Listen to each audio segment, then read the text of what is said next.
오늘 우리에게 주신 하나님 말씀 요한계시록 22장 3절 4절 봅니다. 요한계시록 22장 3절 4절. 다시 저주가 없으며 하나님과 그 어린 양의 보좌가 그 가운데에 있으리니 그의 종들이 그를 섬기며 그의 얼굴을 벌토이요 그의 이름도 그들의 이마에 있으리라. 아멘. 선포합니다. 하나님은 살아계십니다. 하나님은 살아계십니다. 자, 오늘 말씀에 너무 감사한 것은 다시 저주가 없으며 다시 저주가 없습니다. 얼마나 이게 감사한 말씀입니까?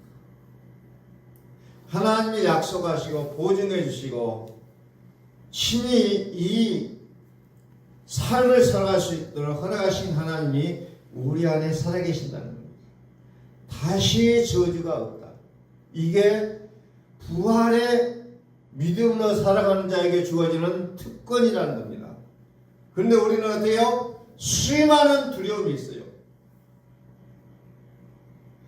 수많은 걱정이 있어요. 부활하신 주님을 만나지 못한 우리는 끊임없이 삶 속에서 불안을 겪어야만 된다는 겁니다. 염려를 겪어야 된다는 거예요. 그러나 부활하신 주님을 만난 자는 염려 대신 하나님을 신뢰할 수밖에 없다는 거죠. 갈라디아서 3장 10절 무릇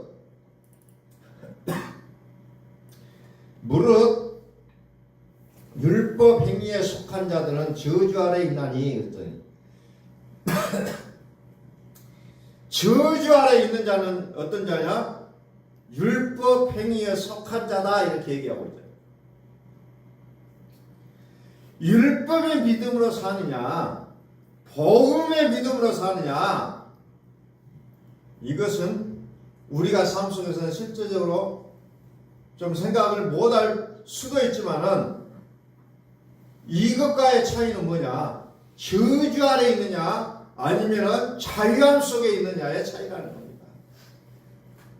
율법의 믿음은 다시는 저주가 없으리라는 보장이 없어요. 그러나 복음으로 사는 인생은 뭐예요? 다시는 저주가 없다는 거죠. 저주가 뭐예요? 자, 욥이라는 사람은 율법으로 완전하여 당대의 의인이라고 칭함을 받았지만 어때요? 여전히 그는 어찌할 수 없는 지경에 빠질 수밖에 없었잖아요. 바울은 율법의 1.1획도 틀리지 않게 지켜왔지만 그러나 여전히 그는 다음 세계를 보지 못했다는 겁니다. 다시 말해서 아무리 율법으로 완전하다 할지라도 거기에는 저주 아래 있는 인생이었다는 거죠. 저주 아래 있다는 것은 무슨 말이냐면은 율법의 행위에 속해 있다는 거예요. 그래 내가 아무리 열심히 교회를 하고 아무리 열심히 기도하고 아무리 열심히 성경을 읽는다 할지라도 율법의 믿음으로 산다면 저주 아래 있는 인생이라는 거죠. 다시 말해서 사도 바울이 로마서 7장에서 고백했던 것처럼 내가 원하는 바 선은 행하지 아니하고 도리어 원하지 아니하는 악을 행하는 자기의 그 어찌할 수 없는 그 벽을 만나고 있다는 겁니다. 다시 말해서 내가 아닌 나의 모습이 자기를 이끌어가고 있다는 겁니다. 우리는 내가 아닌 나의 모습을 분별할 수 있어야 된다는 거예요. 이게 믿음의 삶이에요. 그런데 여전히 우리는 어때요? 나의 양심에 고백하고 나의 책임을 붙잡고 살아가면서 어찌할 수 없는 어찌할 수 없이 끙끙대며 살아가는 인생을 발견한다는 겁니다. 우리 이것을 가감하게 얘기합니다. 내가 아니다 선포하셔야 된다는 거죠. 내가 아니다는 거예요.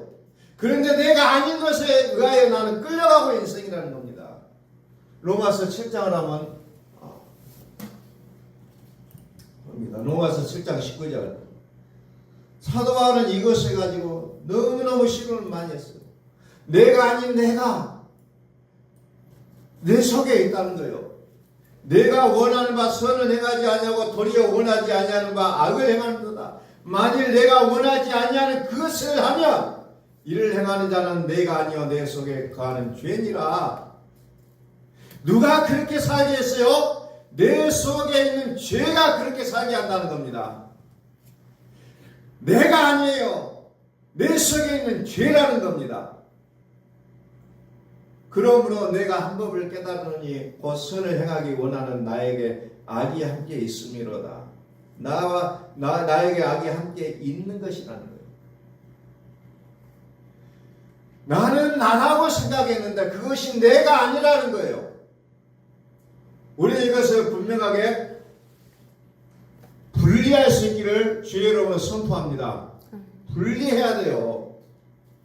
이게 분리가 안 되고 있다는 겁니다. 내가 아닌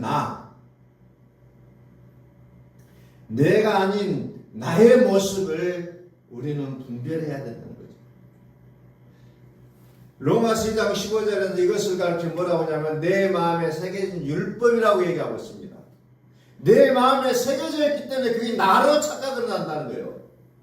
여전히 기도를 많이 해도 성경을 많이 읽는 사람도 얘기하고는 자기의 모습이라고 주장한답니다. 자기의 나라고 얘기하고 있어요.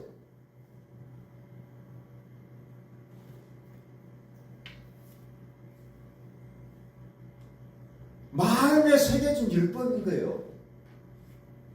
내가 나의 모습처럼 보이는 것이 실질적으로는 나의 모습이 아니라는 것을 분별하실 때 비로소 우리는 복음으로 들어갈 수가 있게 된다는 겁니다. 갈라디아서 3장 19절 말씀. 율법이 뭐냐? 갈라디아서 3장 19절. 율법이 뭐냐? 범법함으로 더해진 것이다. 그런데 이 율법은 천사들을 통해서 한 중보자의 손으로 베푸신 것인데 약속하신 자손이 오시기까지 있을 것이라. 율법은 하나님이 천사들에게 보내왔어요. 천사들이 하나님의 명을 받아 율법을 가지고 우리에게 왔는데 그 율법은 언제까지 효력이 있느냐? 약속하신 자손이 오시기까지라는 거죠. 우리가 모든 물건에도 유통기간이 있어요. 유통기간이 있고 또 먹는 기간이 또 따로 있어요. 그런데 우리는 보통 유통기간으로 모든 것을 이제 정해버리는데 유통기한이 있고 먹는 기간이 따로 있어요. 자, 이 율법은 유통기간이나 또 이제 지켜져야 될 그 기간이 있는데 그 기간이 언제냐? 약속하신 자손이 오면은 끝이라는 거예요. 땡이에요, 땡.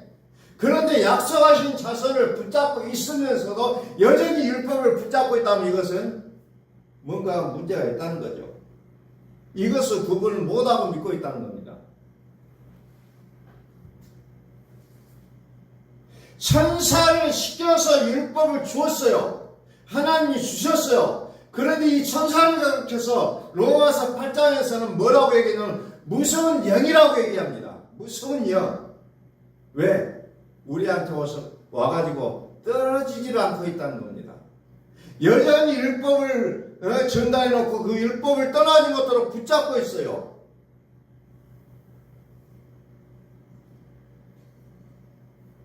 율법은 천사를 시켜서 주셨는데 복음이 뭐예요?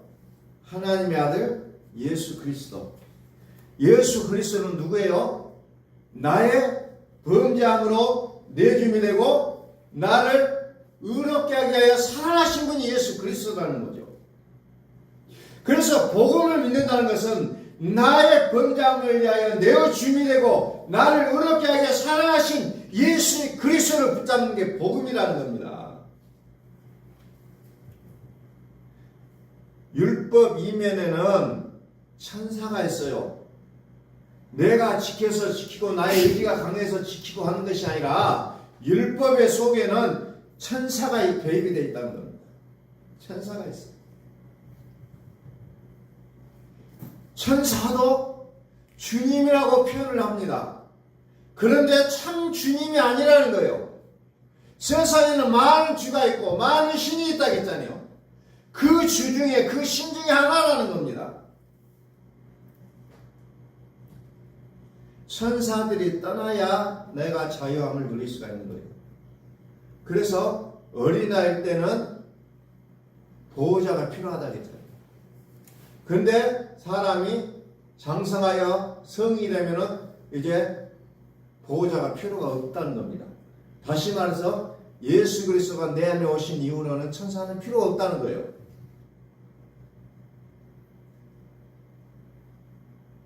약속하신 자손이 오시면 떠난다는 겁니다. 약속하신 자손이 누구예요? 부활하신 영이에요. 부활의 영. 그래서 이런 자의 삶은 어때요? 다시는 저주가 없다는 겁니다. 그렇게 되면 어떻게 됩니까? 하나님의 얼굴을 보게 된다. 하나님의 얼굴을 볼 것이요. 추측만 하고 있던 하나님이 이제는 실제로 보일 수 있게 된다는 겁니다. 믿음으로 내 안에서 살아 역사한다는 거예요. 그래서 요한계시록 1장에서는 볼지어다 볼지어다 볼지어다 볼지어다. 그래서 요한계시록 22장에는 뭐가 나옵니까? 보게 된다는 거예요. 보게 된다. 1장에서는 볼지어다, 22장에는 봤다는 거예요. 그런데 안타깝게도 그 중간에는 눈이 있어도 보지 못하고 귀가 있어도 듣지 못하는 단계라는 겁니다. 그래서 우리의 사명이 뭡니까? 눈이 있어도 보지 못하고 귀가 있어도 듣지 못하는 자들을 건져내는 게 우리의 사명이라는 겁니다. 그래서 성령이 하시는 말씀을 들을지어다, 성령이 교회들에게 하시는 말씀을 들을지어다. 이럴 때 듣게 되면 다시는 저주가 없게 된다는 겁니다. 율법이 없어진다는 얘기예요.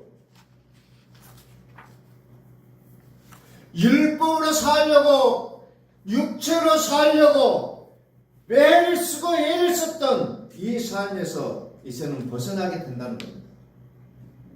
그러므로 우리는 말씀을 겸손하게 드려야 된다는 겁니다.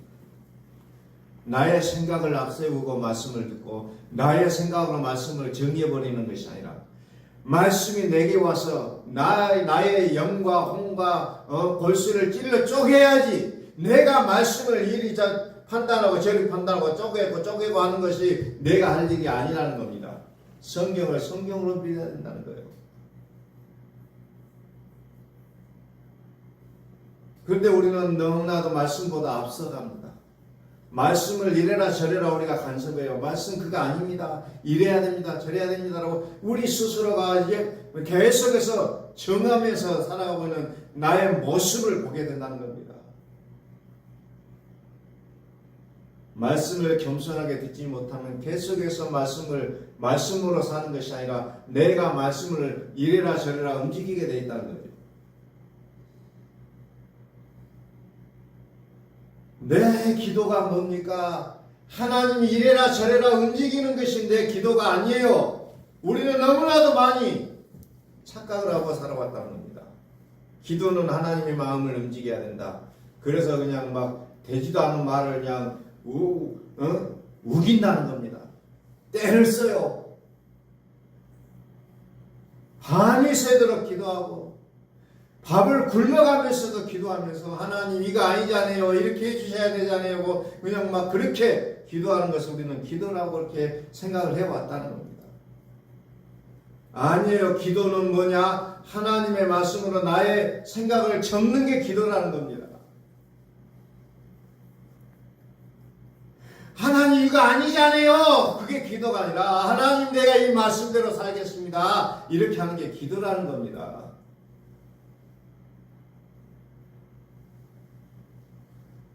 요한계시록 보면 7교회가 나와요. 7교회에 여전히 하나님 말씀하시는 게 뭐예요? 내가 살아있다라는 거예요. 내가 살아있다.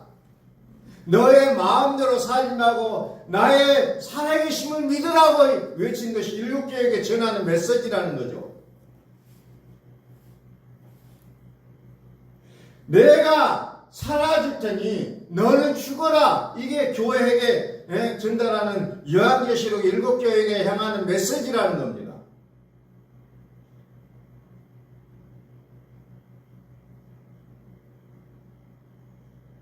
내가 옳다라는 기준으로 살지 말고 복음으로 살아라. 이게 7교회가 전달하는 메시지예요. 초대교회 7교회를 본받으라가 아니라 초대교회 7교회를 통해서 나의 복음으로 나로 예수 그리스도로 살아라고 명령하는 게 7교회에게 전달하는 메시지라는 겁니다. 7교회는 누굽니까? 각각의 나예요. 그래서 우리는 7교회 입장에서 내가 들어가서 그 말씀을 나의 말씀으로 받아들이지 않으면 거기는 답이 없다는 겁니다. 우리는 스스로 기준이 있어 그 기준으로 분노하고 화를 내고 감정을 나타내고 하는 모습이 있어요. 그러나 이것은 평안이 아니라는 겁니다.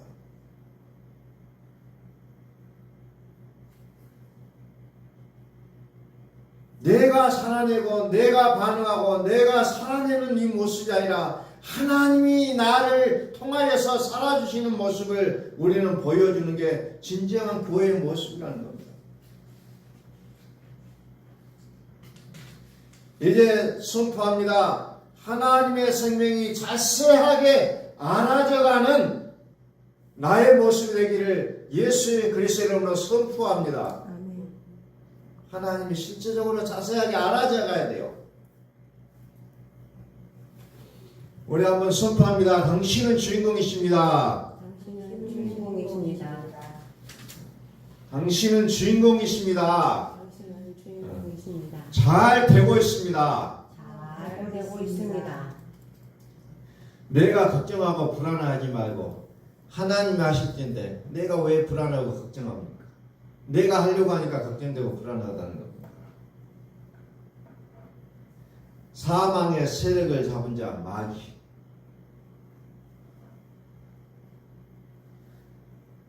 사망주를 잡을 수 있는 것은 부활밖에 없어요. 내가 잡는 게 아니라는 겁니다. 다시 요한계시록 22장 3절.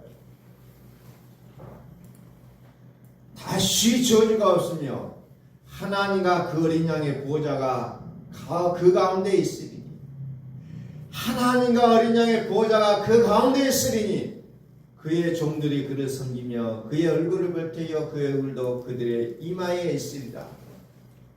하나님과 어린 양의 보호자가 어디에 있어요? 가운데 있다는 거예요. 그럴 때 다시 저주가 없고 하나님의 얼굴이 보이게 된다. 갈라디아서 3장 10절 봅니다. 무릇 율법 행위에 속한 자들은 저주 아래에 있나니. 자 보세요. 다시 저주가 없게 하시리니는 어때요? 하나님과 어린 양이 가운데 계시다 했잖아요. 그런데 저주 아래에 있는 자는 누구예요? 율법의 행위 속에 속해 있는 자. 율법의 행위에 속해 있는 자들은 저주 아래에 있다. 기록된 바 누구든지 율법책에 기록된 대로 모든 일을 항상 행하지 아니하는 자는 저주 아래에 있는 자라 하였습니다. 율법의 행위에 속한 자는 저주 아래에 있다. 하나님과 어린 양에 바라보는 자는 다시는 저주 아래에 있지 않겠다. 다시는 저주가 없어집니다. 저주가 율법이라. 저주가 율법. 율법이 끝나야 된다는 거예요. 그래서 요한계시록 22장에서 복음이 뭐예요? 복음? 하나님과 어린 양의 복음이라는 거예요. 그래서 그의 얼굴을, 하나님의 얼굴을 보게 되니까 보는 순간 하나님이라는 사실을 알게 된다는 거예요. 이 믿음의 단계를 교회라고 하지 않냐고 뭐라고 합니까? 성전이라고 얘기한다는 거예요. 성전. 교회를 넘어요. 우리는 교회를 최종으로 생각하는데 교회가 최종이 아니라 교회를 넘어서 성전에까지 돼야 된다는 거예요. 성전. 그 성전을 우리가 딱 떠올리면 뭐가 생각납니까? 고린도전서 3장 16절 뭐가 나와요?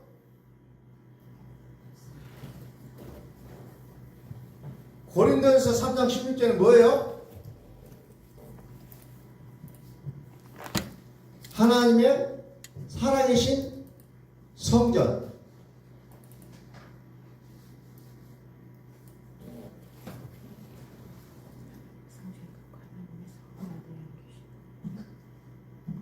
하나님의 살아계신 성전에 대해서 나오잖아요. 너희가 살아계신 하나님의 성전임을 알지 못하느냐. 그러면 성전이 누구예요? 살아계신 하나님의 성전이에요. 살아계신 하나님. 너희가 하나님의 성전인 것과 하나님의 성령이 너희 안에 계신 것을 알지 못하느냐. 이 말은 살아계신 하나님이 성전이라는 거예요.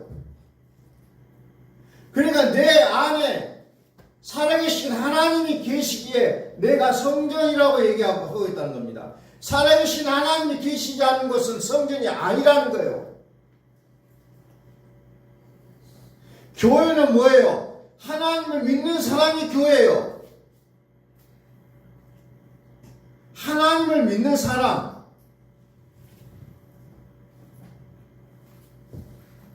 그런데 여전히 교회는 살아가는 모습을 보니 여전히 짐승이라는 거예요. 왜?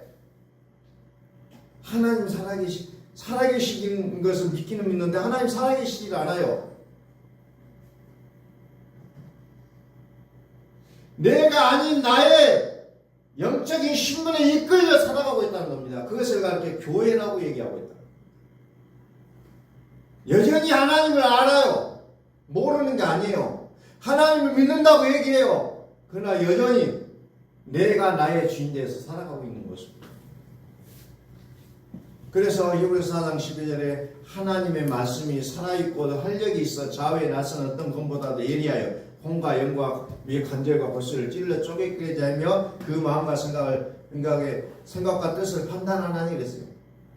하나님의 말씀이 좌우에 나선 어떤 검과 같이 예리해서 혼과 영과 간절과 골수를 찔러 쪼개고 또 뭔가 마음의 생각까지도 어때요? 판단한다 이렇게 표현하고 있잖아요. 찔러 쪼갠다는 말씀이 나를 찔러 쪼개요. 나의 생각을 찔러 쪼개요. 나의 마음을 찔러 쪼개요. 그런데 이 말씀이 나를 찔러 쪼개지 못하면 뭐예요? 나의 생각 따라 하는 거예요. 그냥 내가 살아왔던 지금까지 경험했던 걸로 살아내는 거예요.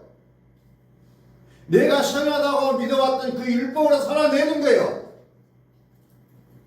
왜?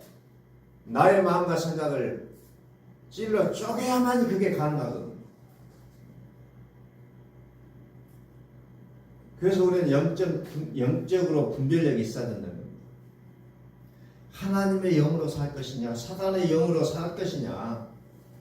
사단의 영이나 하나님의 영은 나를 통해서 나타나는 거예요. 귀신 들린 자도 사람에게 귀신이 들리잖아요. 그래서 그를 통해서 귀신의 역사가 나타나고 또 성령이 충만한 자는 또 그를 통해서 하나님의 영이 나타나잖아요.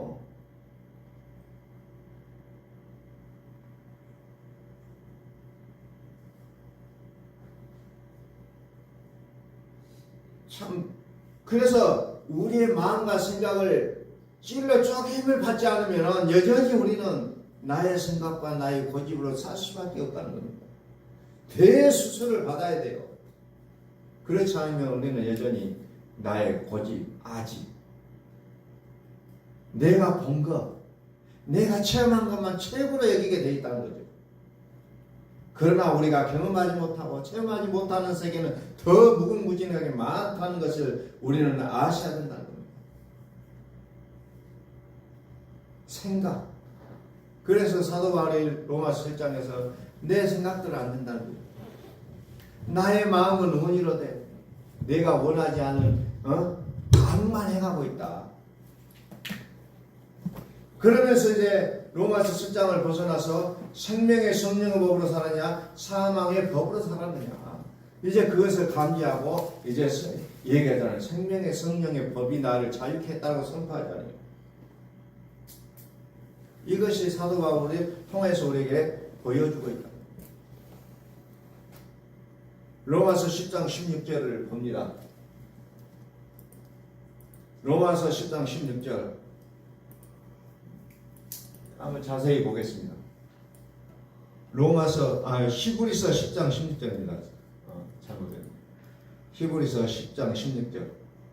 주께서 이르시되 히브리서 10장 16절. 주께서 이르시되 그날 후로는 그들과 맺을 언약이 이것이라 하시고 내 법을 어디에 둬요? 마음에 두고.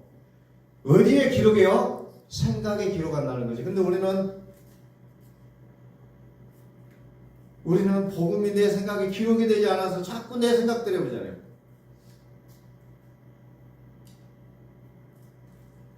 마음에 두고 생각에 기록했다는 거예요. 마음에 두고 생각에 기록했다. 마음의 생각을 어찌면 쪼갠다는 거예요. 그걸 다른 말로 하니까 뭐라고요? 생각에 기록했다. 마음에 두고 생각에 기록했다. 그래서 내 생각이 주님의 생각으로 바뀌지 않기 때문에 우리는 자꾸 뭐예요? 내가 앞서가는 거예요. 내 생각이, 내 경험이, 내가 공부했던 것들, 이런 것들이 자꾸 앞서가게 돼 있다는 거죠.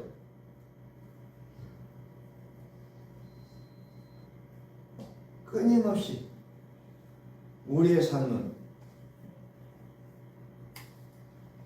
공격이 들어온다는 겁니다. 이사야서 26장 13절에 보니까 주 외에 다른 주들이 나를 주관하였다, 나를 가난하고 있다 그래요. 주 외에 다른 주들이 우리를 가난하게 싸우나 우리는 주만 의지하고 주의 이름을 부르리라, 이렇게 선언하고 있는 모습을 본다는 겁니다. 끊임없이 주 외에 다른 주들이 우리를 가난하려고 해요. 그런데 너 해야 된다. 나는 너의 관리를 받지 않겠다. 너의 감독을 받지 않겠다. 자꾸 털어내야 된다는 거예요. 그러면서 나는 오직 주만 의지하고 주의 이름을 부르겠습니다. 이게 믿음이라는 겁니다.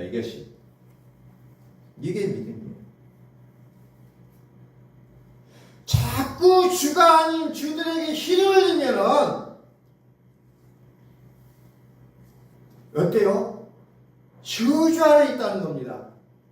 율법적인 잣대가 관리를 하게 되고 나의 생각과 나의 마음이 관리를 하게 되고 나 아닌 나의 마음, 나가 아닌 내가 관리를 하게 되고 계속해서 끊임없이 그렇게 살아갈 수밖에 없다는 거예요. 그런데 나는 이것을 포기하고 오직 주만 의지하고 주의 이름만 부르겠습니다.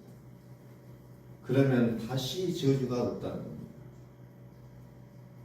영이 무엇인지 육이 무엇인지를 우리는 구분할 줄 알아야 되는 겁니다. 그래서 두 가지를 특별히 합니다. 성령과 육체. 갈라디아서 5장 22절을 이 두 가지 보고 말씀을 정리하겠습니다. 갈라디아서 5장 22절. 오직 성령의 열매는 사랑과 희락과 화평과 오래참과 자비와 양성과 충성과 온유와 절제다. 다시 말해서 우리의 말을 통해서 어떻게 해야 됩니까? 사랑이 나오냐, 희락이 나오냐, 화평이 나오냐, 오래 참음이 나오냐, 자비가 나오냐, 이 우리의 말들로 나온다는 거예요. 이게 여기서 성령은 뭐예요? 복음이에요. 복음. 그리스도의 영이에요. 하나님의 영. 이것은 아름다운 영이에요. 약속하신 땅이에요. 아름다운 땅이에요. 나의 말이 이런 모습으로 나타나야 된다는 겁니다. 이성적, 논리적으로 증명하려고 하지 말고 영으로 말해라는 겁니다. 이것과 반대적인 거 로마서 1장 20절 봅니다. 로마서 1장 20절.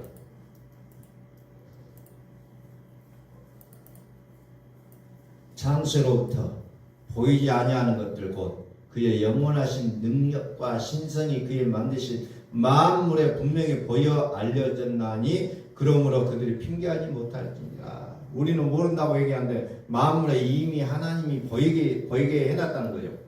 그래서 하나님을 알 때 다 하나님을 안다고 하잖아요. 교회를 다니는 사람도 하나님을 안다고 그러고 교회를 다니고 있는 사람도 하나님을 안다고 해요. 다 하나님을 아는데 그런데 뭡니까? 하나님을 영화롭게 아니한다는 거예요. 감사하지도 않고 생각이 허망해졌다는 생각에 약속이 새겨져야 되는 거예요. 생각에. 그런데 생각이 허망해졌다. 미련한 마음이 어두워졌다. 스스로 지혜 있다나 어리석게 돼요. 썩어지지 아니하는 하나님의 영광을 썩어지는 사람과 새와 짐승과 길에 다니는 동물 모양의 우상으로 바꾸느니라. 하나님을 섬기려고 아니라 자연 만물을 섬긴다는 건 우상. 돌을 깎아서 만든 새긴 우상을 섬기고 나무를 깎아서 새긴 우상을 만든.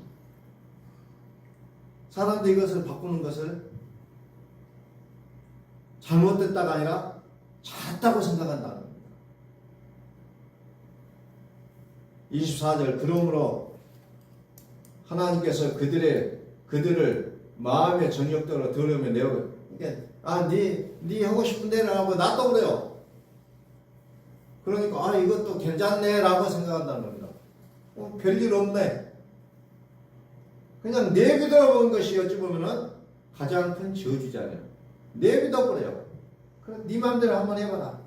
부끄러움을 내버려 두고 그들의 몸을 서로 욕되게 하게 하였으니 이는 그들이 하나님의 진리를 거짓 것으로 바꾸어 피조물을 조물주보다 더 경배하고 성님이라 주는 것 영원히 찬송하시리로다. 아멘. 이 때문에 하나님이 그들을 부끄러운 욕심에 내버려 두셨으니 그들의 여자들도 순리대로 쓸 것을 바꾸어 영리로 쓰며 그와 같이 남자들도 순리대로 여자 쓰기를 버리고 서로 향하여 음욕에 부르듯 쭉 나오면서 29절 봅니다. 그래서 그들의 모습이 어떤 모습으로 나오느냐? 모든 불의, 추악, 탐욕, 악의가 가득한 자여, 시기, 살인, 분쟁, 사기, 악독이 가득한 자여, 수근수근하는 자여, 비방하는 자여, 하나님께서 미워하시는 자여, 능욕하는 자여, 교만한 자여, 자랑하는 자여, 악을 도모하는 자여, 부모를 거역하는 자여, 말로써 이런 것들이 쭉 나오잖아요. 말을 할 때마다 운미한 자여, 배약한 자여, 무정한 자여, 무자비한 자라. 그들이 이 같은 일을 행하는 자는 사형에 해당한다고 하나님께서 정하심을 알고도 자기들만 행할 뿐 아니라 또 그런 일을 행하는 자들을 옳다니라. 나만 죄를 짓는 것이 아니라 이렇게 막 부추기고 너도 잘했다라고 얘기하고 있다는 겁니다. 실제로 우리의 삶 속에 그렇게 하잖아요. 혼자 죽기 싫다는 거예요. 그래서 우리가 모든 삶 속에 이런 언행들을 통해서 이런 모습들이 분명하게 양극하게 대해서 나오게 됐다는 겁니다. 그러나 우리의 말들을 통해서 뭡니까? 의와 희락과 평강이 나와야 된다는 거예요. 이게 정말 복음을 믿는 자의 언어라는 겁니다. 의와 평강과 희락이 나와야 돼요.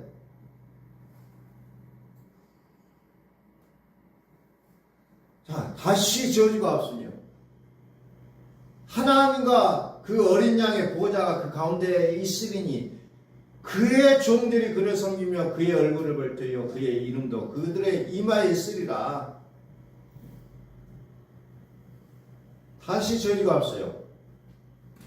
그래서 우리는 이 부분에서 또 복음을 뭐라 그러잖아요. 하나님과 그의 어린 양의 보호자, 그의 어린 양이고 하나님을 알게 된다는 거예요. 자, 성전을 뭐라 그랬어요? 요한계시록 21장 22절. 성 안에 성전이었고 성 안에 내가 성전을 보지 못했고 이는 주 하나님과 전능하신 이와 어린 양이 그 성전이십니다. 고린도서 3장 16절에 살아계신 하나님이 성전이라고 했잖아요. 살아계신 하나님. 요한계시록 21장 22절에서 하나님과 전능하신 이와 및 어린 양이 그 성전이라. 그 성전이라 했죠. 그래서 우리의 삶은 살아계신 하나님이 내 안에 오셔서 살아주시기를 간절히 영원 기도하고 그것을 꿈꾸며 살아가는 것이 우리의 기도가 될 줄로 믿습니다. 그것이 우리의 삶이 되어야 돼요. 그냥 하나님을 알고 하나님 믿어요가 아니라 하나님 내 안에 살아주시는 그 단계, 성전의 단계에 그런 영적인 모습으로 회복이 되는 것이 우리의 최종 목적이 되어야 된다는 겁니다. 그러면 어때요? 다시 저주가 없는 인생이 된다는 겁니다. 다시 저주가 없습니다. 이제 그 같은 축복이 우리 모두에게 있기를 예수 그리스도의 이름으로 선포합니다.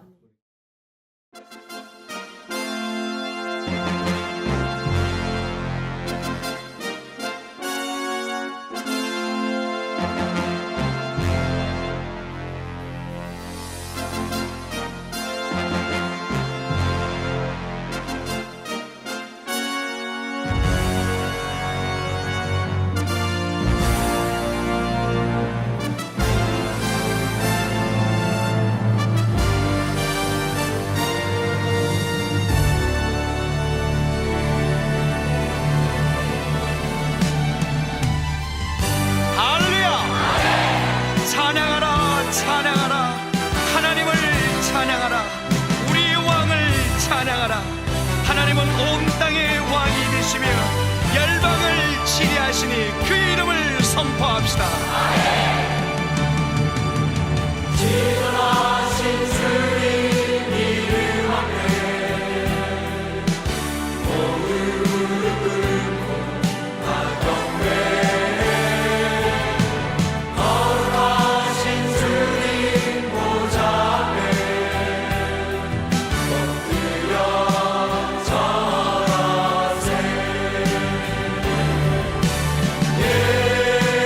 예수는 그리스도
모두 함께 예수 그리스도를 고백합시다.